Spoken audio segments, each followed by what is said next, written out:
রাসূলুল্লাহ সাল্লাল্লাহু আলাইহি ওয়াসাল্লাম বলেন, সালাসাতুন কদ হারামাল্লাহু আলাইহিমুল জান্নাহ, তিন শ্রেণীর মানুষের উপরে জান্নাত হারাম। আবারও বলছি, আল্লাহ রাসূল বলেন তিন শ্রেণীর মানুষের উপরে জান্নাত হারাম। তার মধ্যে এক শ্রেণী হলো মুদমিনুল খাবার, যারা নেশাদার দ্রব্য পান করে তাদের উপরে জান্নাত হারাম।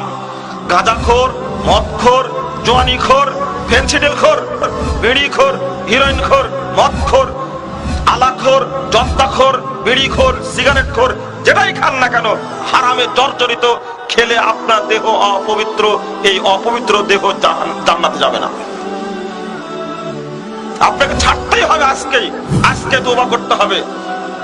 2 নম্বর হলো লাক্কু, যারা পিতামাতার অবাধ্য তারা জান্নাতে যাবে না, জান্নাতের উপরে হারাম। পিতামাতাকে দেখতেই হবে মৃত্যু পর্যন্ত, পিতামাতাকে ছাড়া যাবে না, পিতামাতার খেদমত করতেই হবে।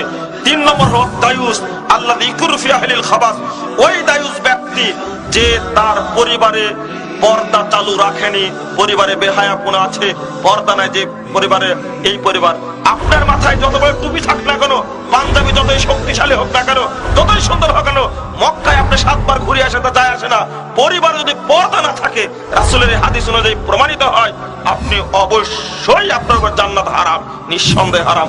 আল্লাহ রাসূল বলেছেন হারাম।